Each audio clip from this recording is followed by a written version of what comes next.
दोस्तों, अगर आप एईपीएस के काम करते हैं, आधार कार्ड से पैसा निकासी के काम करते हैं और आपके जो ग्राहक है वो या तो बैंक ऑफ इंडिया के ग्राहक है या फिर यूनियन बैंक ऑफ इंडिया के ग्राहक है या फिर बैंक ऑफ बड़ौदा के ग्राहक है, तो इनका जब आप ट्रांजैक्शन करते हैं तो सबसे पहला एरर आपको एईपीएस करते वक्त अगर महीने में पहला ट्रांजैक्शन है तो वो कंप्लीट हो जाता है। यूनियन बैंक में 5,000 तक कंप्लीट हो जाता है। इसके बाद दूसरा ट्रांजैक्शन कर जाते हो तो आपको error code UW transaction fail as transaction amount exceed limit देखने को मिलता है। अगर आपको भी ये समस्या आ रहा है तो आज की वीडियो जानिए क्यों आ रहा है और क्या इसे सही किया जा सकता है, क्योंकि पहले भी इशू आया था, हम इसके बाद भी ट्रांजैक्शन कर लेते थे। वीडियो काफी इंफॉर्मेटिव होने वाली है, वीडियो को बिना एक पल स्किप किए एंड तक बने रहिएगा। तो जैसा कि मैंने बताया कि यूनियन बैंक का अगर वो ग्राहक है तो यूनियन बैंक एक महीने में एक ट्रांजैक्शन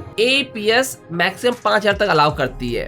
इसके बाद आपको ट्रांजैक्शन करने नहीं दिया जाएगा। बैंक ऑफ बड़ौदा में 10,000 तक है और बैंक ऑफ इंडिया में 10,000 तक करते, लेकिन महीने में एक ट्रांजैक्शन ही उनका भी होता है। अब ये आप सोच लो ये कि एक महीने का एक महीना नहीं हो गया, जैसे कि आपने पिछले महीने 29 तारीख को किया, अब इस महीने 1 तारीख 2 तारीख करोगे तो आपका हो जाएगा, ऐसा नहीं है।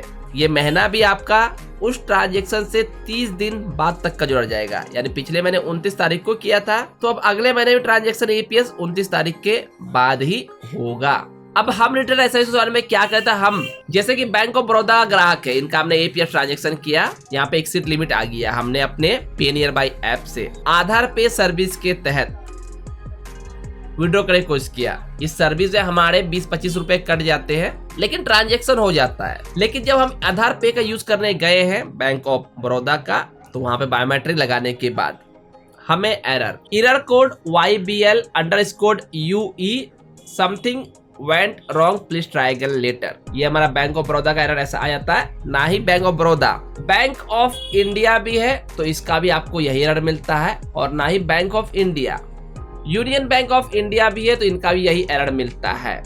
और हाल फिलहाल आपने न्यूज सुना होगा कि 15 जून 2026 से जो ये आधार पे सिस्टम YBL यानी यस बैंक के तहत चल रहा था, जिसे बंद करने का यहाँ पे सिलसिला शुरू हो गया था। तो हो सकता है कि आधार पे को बंद कर दिया गया हो, कुछ दिन में ये ऑप्शन भी हमें गायब देखने को मिले। इसी कारण से हमारे जो आधार पे से पैसा विड्रॉ हो जाता इन ग्राहकों का अब नहीं हो पा रहा है, चार्जेस कटाने के बाद भी। लेकिन कभी आपने ये सोचा है कि आखिर ये बैंक क्यों एक महीने में एक ही एईपीएस देती है या मैक्सिमम 5,000 तक ही देती है?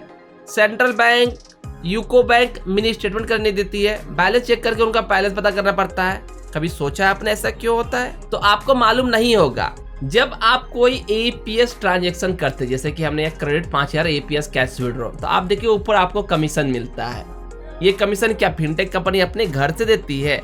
नहीं, ये पैसा पे करना होता है जिस बैंक से आपने विड्रॉ किया उस बैंक से, और ये बैंक चाहती है हमारा कम से कम लॉस हो, क्योंकि बैंक को पैसा देना पड़ रहा है। तो ये क्या कर सकती है? तो ये यही कर सकती है कि आपका एईपीएस या तो उसमें लिमिटेशन लगा दिया जाए, जैसे कि एक महीने में एक ही बार निकले, ताकि कम से कम पे आउट करना पड़े।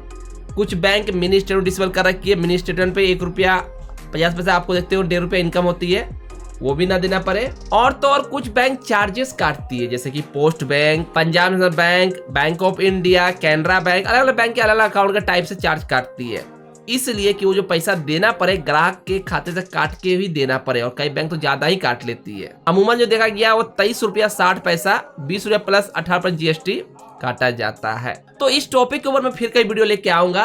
अभी जो आपको जो मसला है, समस्या है, वो है ये एरर का। तो क्या कर सकते हैं? देखो, जो ग्राहक आते हैं आपके पास, अगर इन बैंकों का ग्राहक का संख्या ज्यादा है तो फिर आपकी आमदनी घटने वाली है। अब आप क्या कर सकते हो? पहली चीज, कस्टमर को पैसे की जरूरत है तो उन्हें उनके बैंक या आसपास के मिनी ब्रांच है वहां भेजे, वहां से ये निकासी कर सकते हैं। दूसरा काम, कस्टमर को state bank, Punjab national bank या ऐसे बैंक का अकाउंट में स्विच करने के लिए कहे जिनकी एईपीएस सर्विस अच्छी हो और किसी तरह का चार्जेस नहीं काटा जाता हो। वो आप अपने एक्सपीरियंस बेस पे आपके बाकी कस्टमर के हिसाब से देखे होंगे किसका बैंक अच्छा कौन खराब है, सजेस्ट कर उसे खाता खुला सकते हो और फिर वो लेन देन उस बैंक से करेंगे, ताकि उनको भी सहूलियत होगा और आपको भी सर्विस देकर सहूलियत। बाकी आप बताओ, इन 3 बैंक के अलावा और किस किस बैंक में समस्या आपको देखने को मिल रही है। जब आप APS के काम करते हैं तो अगर आपके आयो ग्राहक का फिंगर डिड नॉट मैच का एरर आता है तो आप बहुत ज्यादा संभल जाओ। इस एरर के कारण मेरा ये डिवाइस खराब हो चुका है, स्टार्टेक का। मंत्रा की L1 भी खराब हो चुकी है, क्योंकि ये एरर बार बार आता है तो NPCI इस डिवाइस को ब्लॉक करते जा रही है। जब हाँ ये डिवाइस आपकी APS को छोड़ के सारी चीज काम करेगा, APS पे काम करना बंद कर देगा और आपको 2000 से 3000 लॉस हो जाएगा। ऐसे अपने डिवाइस को ब्लॉक होने से बचाए। अगर आपको जानना है, हमने इसके ऊपर डिटेल वीडियो में बात की है, सामने चेकआउट कर सकते हैं।